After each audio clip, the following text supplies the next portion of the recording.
Good morning, millennials. Welcome back to the Morning Toast. It is Friday. It looks like the world is ending outside. It feels like the world is ending inside. But the Morning Toast is here because we are the thing you can rely on. Yeah, we will be here until they tell us that we cannot be here. We will keep you here until 4. We can't keep them past 4. We will keep you here until 4. Yeah, no, I mean, there's like so much going on in the world. And I actually went shopping this morning because I'm so paranoid about food. I'm not even paranoid about the coronavirus. I am paranoid that people are going to be paranoid and shut down their restaurants and I can't get food. Right. And I don't keep food in my house. I don't have a working stove or an oven. So I'm just concerned about my food. And I've gone grocery shopping a few times and I ran into my friends in the grocery store. They were like panicking buying tampons. So was I, because there's a rumor now going around that like tampons are out of shortage, but I can't. Hopefully like the coronavirus doesn't last more than one cycle. Right. Also, if I'm home all the time and I'm on my period, I'll just like sit on the toilet the whole time. You know? Or like in the bath or like something. sit on a bale of hay like they used to and just bleed out. But they were if like, I'm not leaving my house, who cares what's happening to me? They were like, why are you wearing makeup? And I'm like, I gotta work. Yeah. No, but and I had my friends over for game night last night, which was such a smash success. And they were like, here late, you know. I'm like, they're like, we're working from home. I'm like, I'm not. No, but like I feel as though there's no place I'd rather be than here on the Morning Toast talking to all of you. Same. And it's interesting how Corona's really affecting the market. We spoke about this yesterday, but it's like certain industries are at an all-time low. Like the S&P has dropped 1,000 points. Wall Street had their worst day since 1987. But certain industries are prospering. Lysol is like the best it's ever been. P&G, I think, is just thriving. Grocery stores around the world are at the... I literally went to Dwayne Reed yesterday to get toilet paper, and the owner of the store, he was so cute. He was literally taking pictures of all of his shelves. He's like, I've never seen this before. And I'm like, it's amazing. He's like, yeah. He was really excited. Oh, that's cute that he was pumped. Yeah, no, like some businesses are really thriving, and the Toast is one of them. My friend Jordan last night was like, are you like doing your podcast? I'm like, literally, we've never been bigger. Yeah, it's crazy times. We're here for you. The stores, people are sort of panic buying, which I wouldn't recommend. But I do think it's important to think about, if you had to spend 2 weeks at home, do you have food? Right. And so to me, I'm not really panicked about the virus. I think like America's doing a great job. Like we're containing it. I'm just nervous about the precautions people are going to take that will allow me not to eat. And that's what I'm nervous about. Yes, I feel that. I do feel as though we are doing a good job of flattening this curve and taking the necessary precautions early on, because eventually we'd have to cancel all of these events anyway. Might as well do it before more people die. And you know, I'm really thankful for a lot of things. I'm thankful that I found out that Tom and Rita Hanks are they're still not tripping. So that's good. Like that is pretty much all we needed to know. And secondly, I hate to rub it in people's faces, but like, I'm so glad my tour is over. I just would not want to deal with canceling shows, disappointing people, like having to return their tickets, all that stuff. I'm really grateful that I'm not in that position, and I'm like seeing like other artists who are, and it just sucks. It sucks. Pretty much every show or large gathering has been canceled or postponed. Broadway has been shut down for a month. Broadway has been shut down. That's crazy. Erica Jane, she never got to like wrap up her role as Roxy, I think, in Chicago. She just had to like stop doing it one day, and now she's back in LA, which is like not how you want to go out. No, it's not, but like I would be glad to like quit while I'm ahead. Yeah. You know? Of course, no. And then I'm sure, by the way, doing Broadway's exhausting. I'm sure she's like low-key happy, like all that hard work is over. Yeah, but she probably like not everyone that she wanted to see her probably was able to see her. Yeah. Etc. So it's just crazy times. It's crazy times. Wendy Williams canceled production on her show. I think she's going off the air. Joy Behar is not attending The View. She doesn't feel safe. Wow. Yeah. I get, because you have to, by the way, people were like, we talk about it very casually, but it is a really like a risky thing. Like if we caught coronavirus, like hopefully God, like we would be in a lot of pain, but we would be fine. But for some people, it's much more risky. And I totally respect people's decisions to like not go to work. Joy Behar is a woman of a certain age. I completely agree. If you are over 60, you are more at risk. But that is why us young people need to be aware as well, because we can become human vectors for the disease and spread it to more people at risk. Yeah, it's like the millennial entitlement, just like walking around thinking that it doesn't apply to us when like you could be carrying it over to your grandma's house. That's where we need to just like evaluate, you know? Yeah, just be cautious, you know, and just be thoughtful and mindful and just keep washing them hands. So the Morning Toast is obviously here to keep you updated on all things coronavirus, but we're also here to uplift spirits. I think there's a lot of anxiety, a lot of panic, and some people just want to like enjoy and like go back to the simpler times when we were talking about Ben Affleck and Ana de Armas. So we're going to do that too. We're going to do all of it, you know. Coronavirus is obviously top of mind, but so is The Bachelor. Yeah, and there's just like still crazy stuff going on, and the world does feel like it's ending. And you know what? I'm having a soda at 10 in the morning on the Morning Toast. It's a Diet Dr. Pepper, and yeah, I'm drinking it out of a plastic straw because you know what? The oceans are going to be fine because we're all going to be dead. Yeah, Do your thing, sis. Do your thing. Love to see it. Okay, well, I think it's time to just jump right in headfirst into. Do you think we should dive off the deep end? Ooh, that seems crazy. It does. I think we should just start by jumping in. Okay. Not a dive. Maybe on Monday. Jumping right into the fast 5 stories that you need to know before you wake up and take a bite out of your morning toast.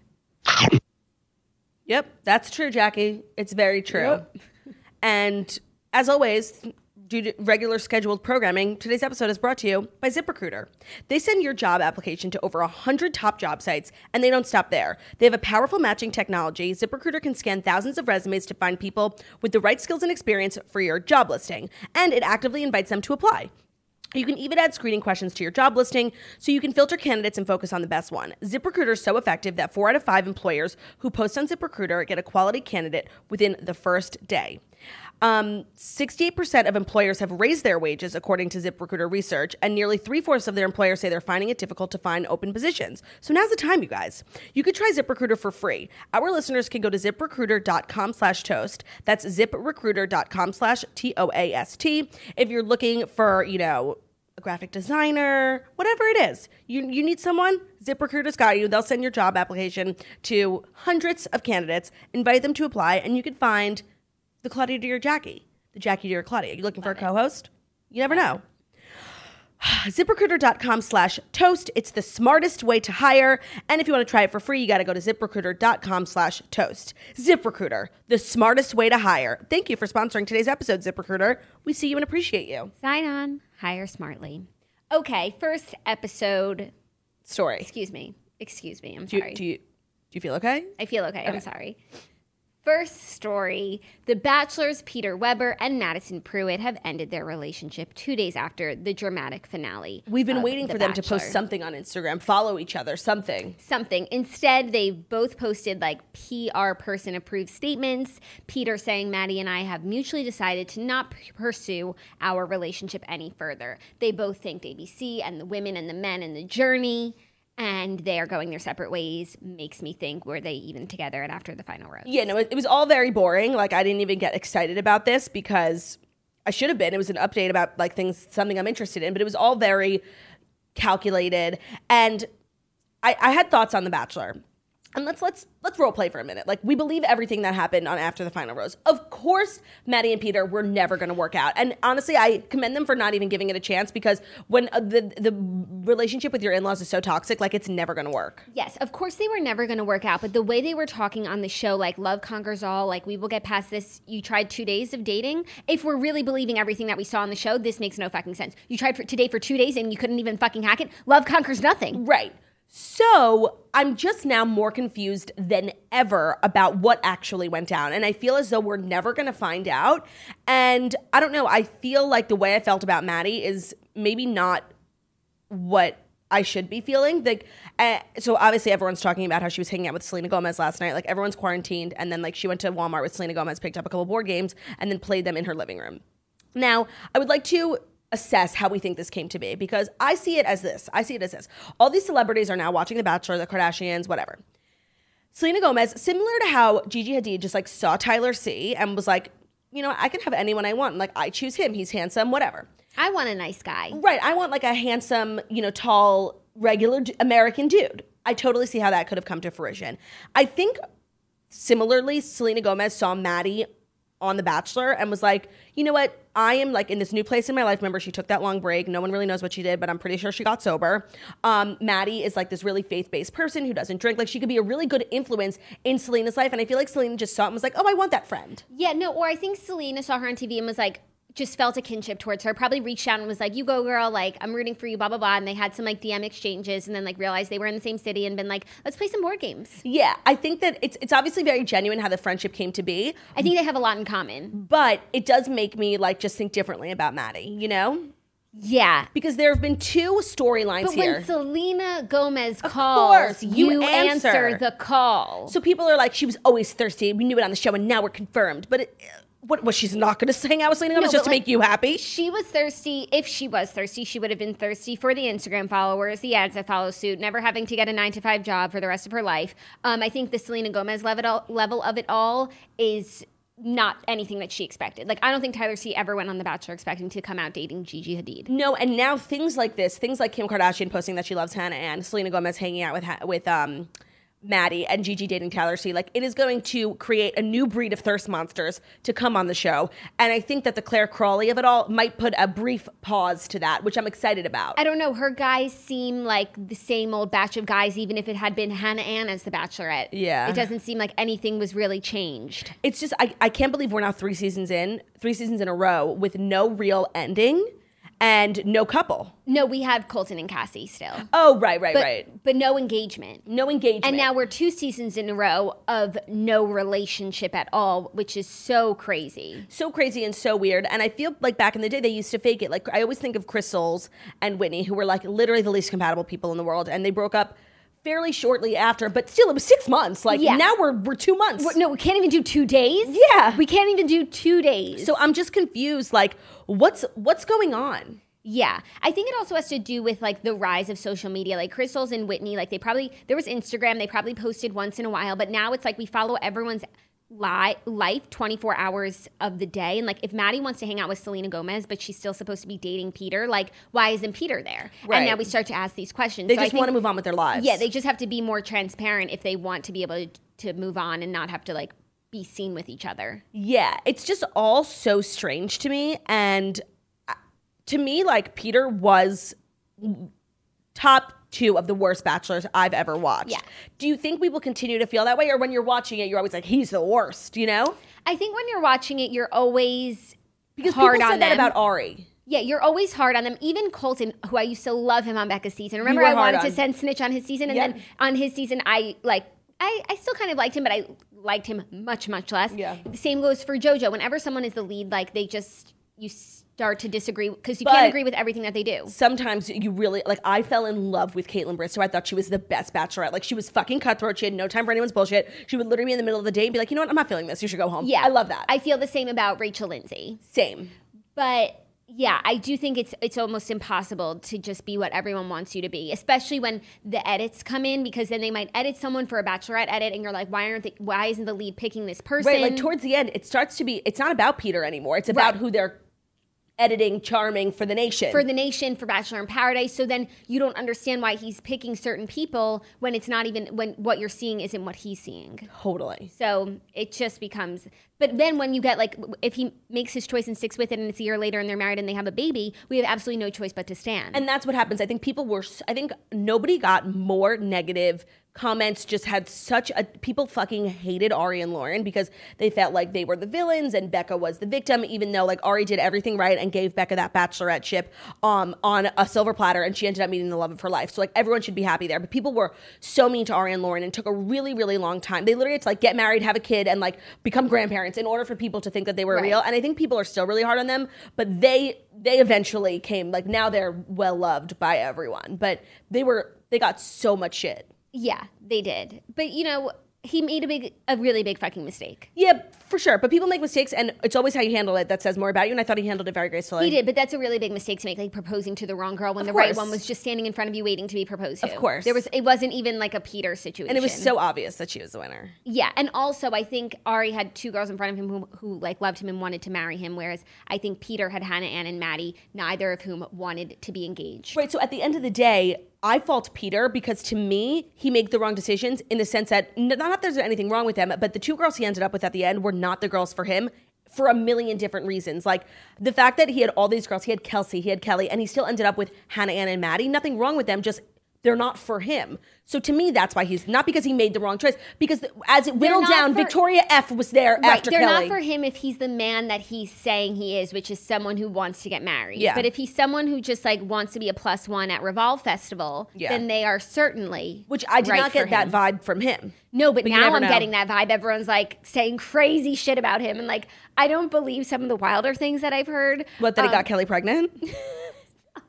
I heard that. No, that like I don't even want to say it because it's literally slanderous. Oh. But like people are just saying, and I don't believe this for one second, that he was like coked out all season. Oh my God, by the way, I saw someone say that too, which is 100% not true. Like, first of all, in order to be on The Bachelor, like you're filming literally from the second you wake up to the second you go to bed, like you cannot be on drugs. By the way, that is 100% not true. We are like not spreading that. No, but like people that's are how just crazy coming it's for getting. him now. I agree. That's how crazy it's getting. It's actually sad. It's really sad. So This is where like fandom, you know, I watched David Dobrik on Hot Ones, and he said the most genius thing. I don't even think he was like trying to be a genius, but he ended up being one because he was talking about how like so much of his life is online, and the guy was like, when does it go too far? He's like, well, people like come over to my house at 11 at night and like want to hang out. They think they're my friend. And he was like, what do you mean, like fans? He's like, no, those are not fans. Like fans respect your boundaries, which is like such a well said thing because sometimes people take things too far. And like this is where Bachelor Nation gets crazy. Like they're fans of the show, but then they're literally like, they ruin people's lives too. Yeah. And they think that they're just doing it as a fan. I'm obsessed with the show. Peter was on coke, you know? Yeah. No, you're ruining his life. Yeah. You're not a fan. No, I don't think there's any truth to that rumor, and it takes away from any of the other conspiracies that might be true, which is that like Kelly might be pregnant.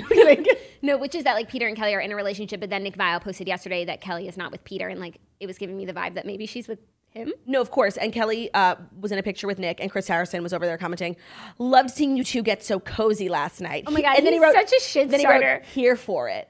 Oh my God, what is he? And then I saw an interview, it was like, Chris Harrison is finally clearing up those producer conspiracy theory rumors. I'm like, he was the one perpetuating the rumors. Like, it's just, I can't. Oh my God, I actually can't. I ship Nick Viall and Kelly so hard, but now that Chris Harrison is commenting like his thirsty ass shit on it, happen. I'm out. But I could just, like, can you think of the stimulating conversations going on between Kelly and Peter? I mean, sorry, Nick. So stimulating. He's so woke. She's a lawyer. Like I could just see it. I know, but now I think there's no truth to it either. But I also think there's no truth to Kelly and Peter either. Me neither. I think, and to be honest, I don't want Kelly to end up with Peter. Like for a second in the season, I did because she was the best because girl. I wanted more weeks of her on my TV. Yeah, and like Peter's the only dude within miles. But like now that she has the world as her oyster, Peter is not the man for her. Bye, boo. Bye.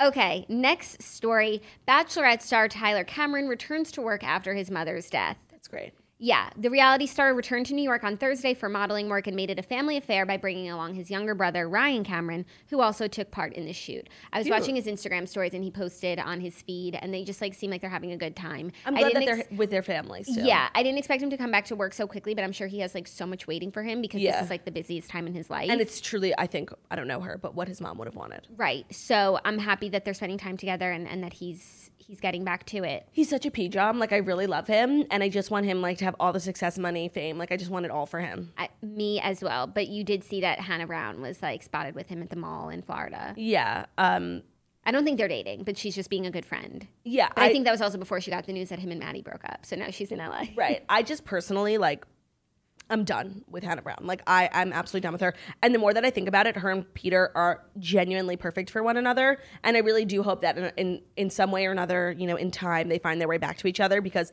they are meant for each other. They're both, like, indecisive. They're just perfect for each other. And I hope that they live happily ever after. But I'm officially done, like, giving it I just can't anymore. I'm done with her. And I know Margot loves Stans, like, would die for her. And I just don't even see how anyone could. Like, she's infuriatingly, like, flaky. Yeah. Well, she also hasn't, like, done anything in the last month. Like, no. You know, she's just But it's not her fault that, like, every time she farts, like, people talk about it. Mm-hmm. But as a consumer of pop culture, like, I'm done. Yeah. I hear you. And that's my official statement. I hear you. I see you. You hear me? Yeah. Okay. I'm here for you as well. Thank you. By the way, Always. That's all that matters. Yeah.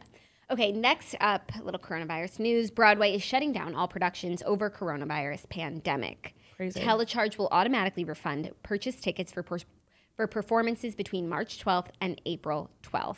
When it comes to ticketed events, like, a cancellation is the most annoying thing you could do because, okay, I would say maybe half the audience actually bought tickets through Telecharge. Like, you know, they buy it on the street, they buy it at tickets, they buy it on StubHub. Like, it's very likely that most of these people won't get their money back. Really? Yeah. I didn't even think about that. Because, like, when it comes to tickets, like, so many, like, scalpers, like, they buy mass tickets and then resell them. Like, when I buy tickets to a show, unless I'm like the first person online because I'm obsessed with Casey Musgraves and I'll get the waiting list, the password, I'll just buy it on StubHub. Like, yeah, so I guess how does it work on StubHub? Like Ticketmaster might refund the seller, but the seller might not refund you. I don't know how it works. That is interesting. I hadn't thought of it. I mean, I didn't want to think about it because it was just, that's too sad. I just wanted to assume that it all works itself out. Or like you literally see people selling tickets on like Facebook Marketplace, you know? Or like scalpers. Craigslist. It's just like these poor people who wanted to just have a fabulous night in New York, you know? I know. Taking a trip, leaving their farm, and they don't get their money back, and it's just depressing. Yeah, well, let's just hope that like most of them bought them through telecharge, you know? Right. And that would be a nice thing. I mean, that would be ideal. I mean, this is like an unprecedented move. I know. Another unprecedented move is Disney is closing their parks. Right. Which they haven't done, they've only done 4 times since they've been in business, which is crazy. Wow, that is crazy. So a few more updates. The NCAA has canceled this year's March Madness tournament, which is crazy because yesterday we said they were just going to play without fans. The MLB has axed spring training and delayed the start of the regular season for at least 2 weeks. The NHL is suspending the remainder of the season. Hollywood, Fast and Furious 9 and A Quiet Place 2 and Mulan are being pushed back. A Quiet Place 2? Yeah. Wow, that's crazy because it was like just premiered. So John Krasinski posted that they're going to wait. And Mulan, which I really am excited to see that. Me too, and I just saw the... trailer? No, there was a big premiere in Hollywood. Right. I followed Dorothy Wang on Instagram. She was there. I hope that some of these movies should be on demand. Like, remember with The Interview? Yeah, but then it's like you don't. Well, yeah, but they can charge $25 for the movie. Yeah, and then everyone who's home can watch it. They might not because you have so many options. Like, and by the way, like some of these movies like will make in their first week like $100 million. Like, it's a major loss. It's a major loss if they were just to release it on demand. Like, waiting is the fiscally responsible thing to do, I think. Yeah, but analysts are estimating that the outbreak could cost $5 billion in lost box office revenues this year. Crazy.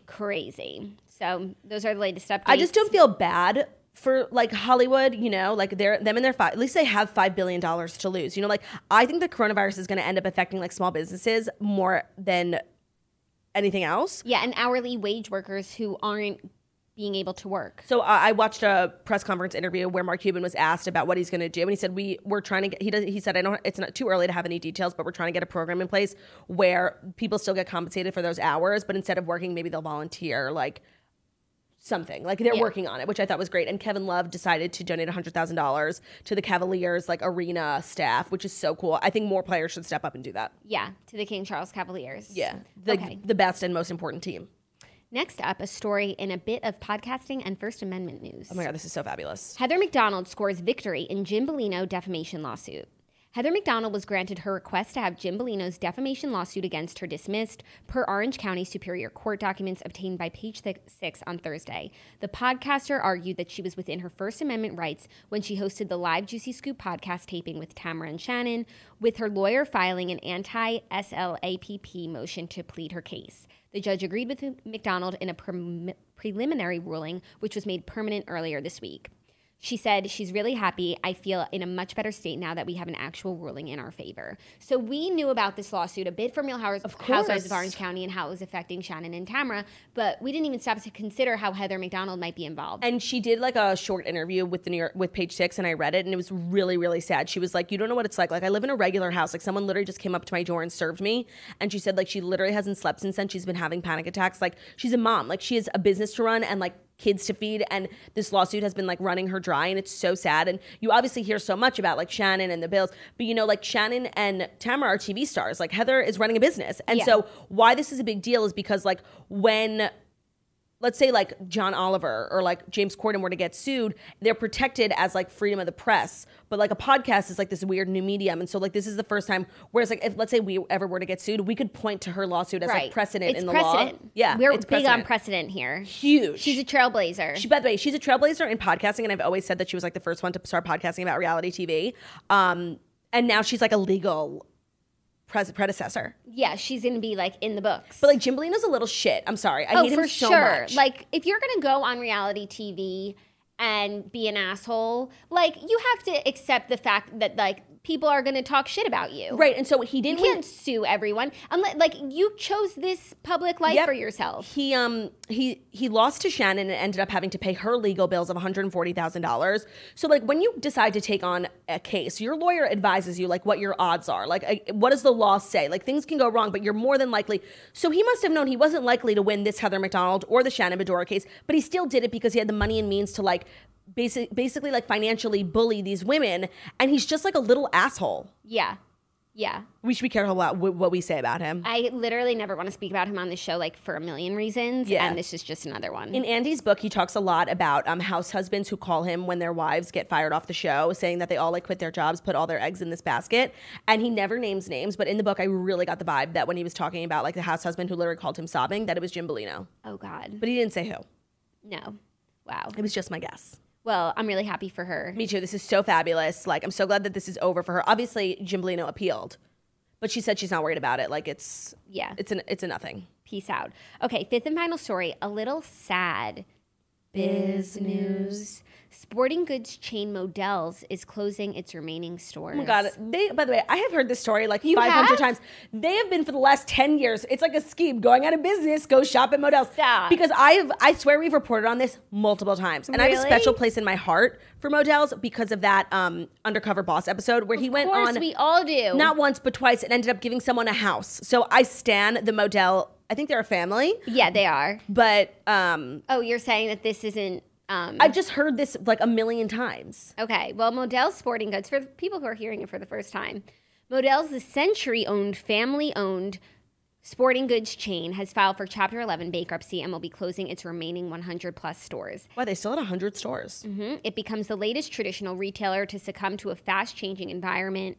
In recent years, Payless, Shoe Source Corp, Toys R Us, and children's chain Gymboree have filed for Chapter 11 reorganization or liquidated their operations. So when you file for Chapter 11, it doesn't mean that your business is done. It means you're like restructuring. Yes, but they are closing the stores. Maybe there'll stores. Be an online sporting. I mean, no, I don't. I think at this point they missed the boat on online because, Amazon, like who would go shop at Modell's online? To be honest, it is so difficult to be like a retail chain in this current environment, but like also for something so specific, like how many fucking, soccer socks do you need? It's honestly too niche. I don't know. Sporting goods, it's a big category. I know, but it's like if you ain't Dick's, you ain't it. Yeah. Customers and it's like, you know what? It's but like Modell's is I feel like some people don't know what Modell's is, but if like you're from New York, you do. Yeah. And it was just, even when the first time we had Camp Toast and I was like, oh, I need to get camp clothes, I'm going to Modell's. No, of course, because we grew up and needed our Sophie shorts and we always got them from Modell's, and that was a special time for us, and I totally understand the connection. I don't think other people might relate to it at all. I think that a lot of people do. Some people don't, obviously. But it is the go-to. Like, I don't think I've ever been to Dick's. It might be the bigger sporting goods chain, but it's also the controversial one. I'm Modell's loyal, and I don't know where I'm going to take all my loyalty points. It's weird to think that like of the two, sporting good chains, the one named Dick's survived. Yeah, and they're very controversial because they sell guns. Yeah, but maybe that's why they're staying in business because people have guns. Customers will be able to participate in a liquidation sale beginning today. Oh, how excited are you? Purchases online. Well, you know what? I'm not going to lie. The last time I went to Modell's, I didn't really get a lot of help, and I wound up buying some stuff that I never wore, and things that I did wear, which was a pair of socks, and I couldn't find my size, so I wound up wearing socks that were too small for a few months, and they really hurt my toes. So I can see how this happened. Remember when I said I was wearing the wrong size socks and my toes were starting to be like ingrown? Yes. Modell's. Because no one would fucking help me find my size. I get my socks exclusively via my mother-in-law who gets them from Costco. And like every month or so, I get like a present left in my doormat, and it's KB socks from Costco. And thanks, Ava, you're a real one. And KB socks like that you used to wear at bat mitzvahs, like they rock. Also, Bombas socks are great. Oh my God. At my game night, I made everyone take off their shoes and wash their hands and leave their jackets and like backpacks and shoes outside my house. Okay. Someone was wearing Bombas socks, and I was like, "Did you use code toast?" And he said no. Oh, get the fuck out of here. Yeah, get the fuck out of here. But even though his mom's a big toaster, like she should have told him. Okay, fine. I'll allow it then. Yeah. Anyways, if you got to go to Moe's, you should do it soon. If you got to go to Moe's, you can't. Because soon you won't be able to get ill-fitted socks. It's weird though that we still had stuff to report on, like that the world is still turning, even though it's mostly the weather, but it really feels like the world is ending. I know, but even though everyone is like staying home and not going to work, like there was so much traffic this morning. Did you expect? Oh no, we were just talking about how there was literally no traffic. Oh no, I was just like sitting in it. Oh, I was not. Oh, maybe I was behind a garbage truck or No, something. Aram said he drove into the city and there was like literally not a soul. Oh, wow. Okay. And it's also the weekend. I think part of the pandemonium is like the weekend is kind of scary because like nothing goes on normally on the weekend. So you're like, what's really going to happen when the world is ending on the weekend? But I think also on the weekend, like if you're not working, there's no reason to leave your house this weekend. So you do need to have like enough food for you and your family to get you until Monday. And who knows where we'll be on Monday. I have a feeling like, to me, like the scary part and like the uneasiness I'm feeling is really mostly due to the weekend. I think on Monday, like things will like be back to normal. Or on Monday, we'll have a better sense of what's going to happen. There were I think part of what we can all do to help like is to stop spreading false information. And I honestly am going to call out my sister Margot for like literally gaslighting our whole group chat yesterday with like these screenshots, like my friend's brother's sister-in-law's mother works for the NYPD and he said they're shutting down the entire city. And like, I just can't with all the misinformation. And literally the NYPD tweeted like, all caps, we are not closing down mass transit. Stop spreading misinformation. Right. And like that's the most dangerous thing you could do right now. It's like not only is she just gaslighting and spreading false information, but she's also refusing to take it seriously. She was like, I got a fabulous reservation this weekend. I'm like, I'm sure you did. Where's she going? She's canceling. Oh my God. Yeah, I'm sure you can get a reservation anywhere right now. So what are we going to do? We're just going to sit in our houses all weekend? Yeah, which is what we do every weekend. Let's not pretend like this is something that it isn't. Yeah, but now that they're telling me that I have to, like I kind of want to go out, you know? No, I know. But we'll find like some good stuff to watch. Yeah. I finished watching McMillions last night. Oh, well, you know what? I'm going to take that on. I really want to watch that. And it was annoying because I watched the first 3 parts like week to week, and then I just can't watch a documentary like that, so I watched the last 3 parts last night, and I think it was dragged out too much. Having a week to week documentary is just nothing of the sort, and the end was so not fabulous. And it was not fabulous. It was so depressing. Justice, I do not feel like was served, and it just like left a bad taste in my mouth. I was just like I wasn't happy with it. It made me really fucking sad. I'm sorry. So many people got like swindled, bamboozled, and lied to. Hoodwinked. And hoodwinked as well. And then like the person who was doing all of that, like no justice. The person was doing the hoodwinking. No justice. Okay, well, there's a siren coming, so I think we should wrap up. That's the show. Thank you guys so much for listening to The Morning Toast, a millennial morning show where we go live Monday through Friday, 10:30 a.m. Eastern time on YouTube. So if you're watching us on YouTube, please feel free to subscribe, give this video a thumbs up, leave a comment. We're also available as a podcast anywhere podcasts can be found. So that's Spotify, iTunes, Stitcher, Public Radio, iHeartRadio, CastBox, all the places. So wherever you listen to podcasts, find us, The Morning Toast, leave a 5-star review, maybe a comment about how beautiful, stunning, and smart we are. I don't know. There's tons of content. If you're looking for it this weekend, new TNN shows. The first episode of Maternity Live just dropped. There's a new episode of The Redheads, Caviar Dreams, Tuna Fish Budget, Mood with Lauren Elizabeth. If you head over to iTunes, Toast News Network has everything that you need. So tons of episodes to keep you busy while you're quarantined. And there's a new episode coming of our Patreon. We did a general Q&A. The Morning Toast Patreon is patreon.com/The Morning Toast. If you're looking for like some real things to do this weekend, I would recommend starting the Redheads Book Club book, which is Nothing to See Here by Kevin Wilson. I've heard that it's really good. I haven't read it yet. And then you can also read last month's book, Red, White, and Royal Blue, and then listen to the episode. Or you can even read the first month's book, The Husband's Secret, and listen to the episode. So much content, so much time. We love you guys so much. Have a great weekend. Stay safe and in your houses, and stop spreading misinformation. Bye.